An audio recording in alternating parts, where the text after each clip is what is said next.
جی بسم الله الرحمن الرحیم.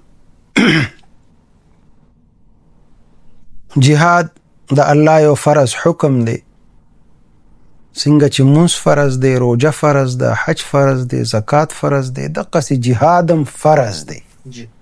فرض په کم ټیم کې دی چې کله یو اسلامی مملکت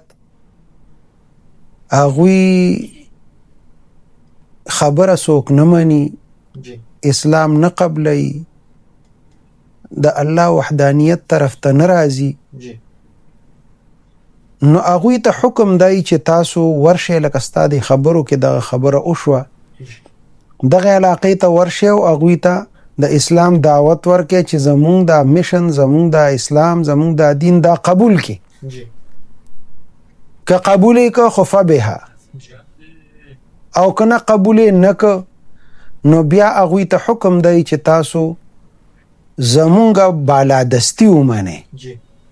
اسلام بالادست نظام بی، نو زمونږ دین ومنئ، تسلیم شي. که تسلیم شو بیا هم فبها، که تسلیم نشو نو بیا به ورته اسلام دا حکم وکړي، جهاد کمانډر به دا حکم وکړي چې تاسو مونږ ته ټیکس ومنئ. نو که ټیکس یې ومنو نو دا هم تسلیمېدل دي. اسم ورته نه وایي. اسلام ډېر د امن دین دی، اسلام چاته تکلیف او نقصان نه رسوي، اسلام د چا نه حکمرانی نه اخلي، بادشاهي نه خوښوي او نه کړې ده او نه کوي. بلکل تاسو خپل حکومت کوئ، خپلې طریقې سره چې څه کوئ، عبادت خانې دي ستاسو، هر څه چې تاسو خپل عبادت په خپله طریقه کوئ، خو بالادستي به زما مني، ټیکس ومنه. چې جزیه ومني، ټیکس ومني، اسم ورته نه وایي. که بیا هغه هم نه مني چې یاره داسې مونږ خو ټیکس نه منو، ستاسو غلبه نه منو، نو بیا اسلام په توره باندې خپله غلبه قایمه ساتي. نو د هغې دپاره بیا اسلام جهاد او د قتال حکم، دغه ځای نه قتال شروع شي، بیا د قتال حکم دی چې د کافرو سره قتال وکړي. او د دغه جهاد او د قتال نه خلق نن سبا د الله بندگان گمراهان کوي، په غلطه لارې روانوي. چې کوم د اسلام طریقه د جهاد دی، د هغه نوم استعمالی دغه او کوي خپل غرض او مفاد، څه خپل غرضونه وي، یا د بل ملک نه فنډینګ اخلي، یا یو خپل نظریه په خلکو باندې مني. وګوره کنه، منل د ما نظریه ومنه، نو اسلام چې دی نو دغه نظریه په امانه او په ښه طریقې سره پتا منل غواړي، او دوی چې دی نو دوی په زبردستۍ پتا مني چې یاره زما دا سوچ او زما دا فکر دا خپل کا. نو دې ته وایي دهشتګردي. دا دهشت دی، دا وحشت دی. د دې د لفظ نه دا معلومیږي چې ستا دین سره خیرخواهی نشته، ستا اسلام سره مینه او محبت نشته. پیغمبر علیه الصلاة والسلام ته یو کس راغی، یا رسول الله صلی الله علیه وسلم، زه خو جهاد کوم، اخلاص سره کوم، خو زما دا مې زړه کې راځي چې یاره خلک ما ته بهادر ووایي او زه شهرت حاصل کم.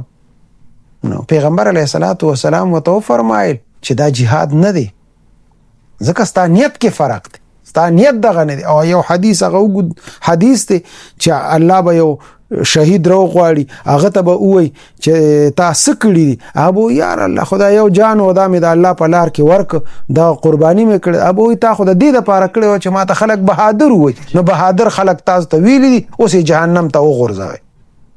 نو دا خلک اوس مونږه فرق پیدا کوو چې دا دهشتګر چې دا دوی ځان ته کوم د اسلام ټیکهداران وایي او دهشتګردي کوي، مسلمانان وجني، او په یو اسلامی مملکت کې دوی چې دی نو جهاد کوي. جهاد خو به کوم ځای کې د کافر په ملک کې وکړي، ته په اسلامي مملکت کې چې دا دلته یو نظام دی، دلته مسلمانانو ملک دی، ټول خلک په جماعت کې مونځ کوي، کلمه وایي، قبلې ته مخ کوي، دې کې کافر کم یو دی او ته راځي او دلته چې دی نو جهاد کې نو خو ستا مقاصد نور دي که نه. د دې وجې نه زمونږ علما دا وایي چې زه چې یو زما یو مسلمان مړ کی، هغه زما مور دا، خور دا، رور دی، هر څوک چې دی، عالم دی، غیر عالم دی، خاص مسلمان دی، عام مسلمان دی، خو چې مسلمان یې مړ که نو زه خو د مسلمان ته شهید ویم، نو ده ته زه شهید نشم ویلی. دی شهید نه دی، دی دهشتګر دی او ده چې دی نو خودکشي کړې ده، قتل کړی دی، قتال یې کړی دی، نو ده ته زه چریم شهید نشم ویلی، زه دواړو ته خو شهید نشم ویلی. نه ته دهشتګر دی او دا به بانګې دهل مونږ دا خبره کوو، دې کې مونږ ایس ججک نه محسوسو چې یاره مونږ دوی ته شهیدان وایو یا ورته ونه وایو. نه مونږ دوی ته دهشتګرد وایو او دا دهشتګردي دا د اسلام خلاف دي، دا د مسلمانانو خلاف دي. مسلمان په جماعت کې وجل، په بازار کې وجل، په لارو کوڅو کې دغه دهشت او وحشت خورول، هغې ته مونږ چته مسلمان نشو ویلی. دا مسلمان نه دی، دا کافر دی او دی که مړ شو نو دی مرتد تلی د دنیا نه، دی کافر تلی دی. دا یو فرق دی د مسلمان د جهاد او د دوی د جهاد یا د دوی د قتل و قتال. مونږ هغې ته دهشتګردي وایو. او اسلام ګوره دومره پورې د امن دین دی. اسلام دا حکم کوي چې تاسو مجاهدینو ته به دا حکم چې تاسو ورځئ یو علاقې ته او هغوی سره جهاد کوي، قتال کوي. نو دغه مخکې شرایط خو مونږ بیان کړل، د هغې نه وروستو ورته دا وایي ګوره چرې مسلمانانو په یو کلي او په علاقه باندې د شپې حمله نه ده کړې، چېرې په تیاره کې پې ورغلي او حملې پې کړي وي، نه چې ښه رڼا به ولګېده او هغوی به خبردار شو چېرې دشمن زموږ مخه ده، هله به چې دی نو مسلمانانو جنګ کوو بیا، چې هغوی مخامخ وله رالل. او چې نه داسې پټه پناه حمله کول، یا ځای کې دماکه کول، یا بمې ښودل، یا چې دی نو خودکش کول، دا خو د اسلام طریقې نه دي. اسلام دا نه وایي. اسلام خودکشي ځان صحابه هم وجلی دی، دا ځان وجل خو هغه مخامخ په میدان کې. یو صحابي بل ته وایي تاسو دا ډال ونیسئ، زه به په دې کینم او ما هغه طرف ته وولی چې زه ورشم او دا دروازه کولاو کم د دې قلعه ده. نو دا زمونږ اسلام کې شوي دي، ځان یې مرګ ته نیولی دی، مرګ ته ځان ورغورځولی دی، خو هغه جهاد و، مخامخ یې کړي دي، پټ پناه یې نه دي کړي. نو دا پټ پناه چې دی نو دا قیسې کوي، نو دا دهشتګردي ده، دا د اسلام خدمت هم نه دی، دا د دین خدمت هم نه دی. او نه چې دی نو دا ته مونږ جهاد ویلی شو.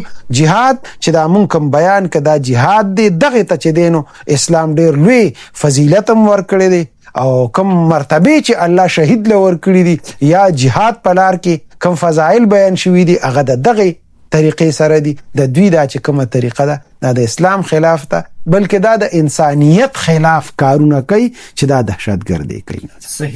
صحیح حضرت تاسو خو ډیره مفصله خبرو کا، خو که دوی چې خبره اکثر کوي چې موږ د خپل خوري دفاع کوو یا د خپل وطن دفاع کوو، د خپل د وطن د بقا لپاره یا د خپل خوري د دفاع لپاره، پاره کې چې کوم دی که زموږ مسلمانان هغه شهیدان شي نو خیر دی، یا ماشومان قرباني ورکړي، دغه وینه به تویږي، د قرباني به ورکړل کېږي. دغه ته تاسو په کوم نظر یو ملک ته هغې کې منظم فوج دی او هغوی د هغه ملک د سرحداتو هم ذمه دار دي او هغوی د هغه ملک د حفاظت ذمه دار دي، د هغې د نظریاتي سرحدونو هم محافظ دي او د هغې جغرافیي حدودو هم محافظ دي. نو چې داسې یو منظم فوج شته، هلته یو اداره شته، نو اوس ته په هغې کې خدمت کې چې زه خو د دې خاورې حفاظت کوم، تا ته دا اختیار چا درکړی دی؟ دا ته د خاورې خدمت نه کې، دا ستا خپل مقاصد دي. نو تا خپل مقصدونه حاصله هغه یا چې دینو د بل ملک په اشاره باندې لګي د نورو ادارو په اشاره باندې لګي ته د دین خدمت نه کې ځکه چې دا غي د خو اسلامي ملک ته لکه زمونږه دا ملک پاکستان الحمدلله یو منظم فوج دی پکې او هغوی لګیا دي د دې ملک د سرحداتو حفاظت کوي د دې ملک حفاظت کوي نو اوس په دې مینس کې بل یو کس راوچت چې زه د خاورې حفاظت کوم نو تعالی دا اختیار چا درکړی دی ځکه د جهاد د پاره خو کمانډر شرط دی نو تعالی کمانډر چا مقرر ک ته قوم مقرر کړي ته چې یو اسلامی مملکت تا ته دا اختیار درکړي چې تا ته اختیار نه درکړي نو ته چې ځان له لګي نو مطلب دا چې ته د ملک او د قوم خدمت نه کې د خور خدمت نه کې دا ته د خپل خېټه خدمت کې صحیح بالکل قدرمند کوتن کوریدونکو تاسو پروګرام او صراط مستقیم د پښتونخوا ریډیو د 90.2 د لارې د خپل قربان محمد صدیق همراز ما سره زما ډیر محترم علما شیخ القرآن حضرت مولانا سید الله صاحب دامت برکاتهم العالیه په دغه پروګرام کې ګډون کوي راځو یو وړي شاندمه ته د مینه په بیا ان شاء الله تاسو سره حاضرې وو چرته هم مزي مونږ سره اوسه د خیر البشر نظر نشي لکه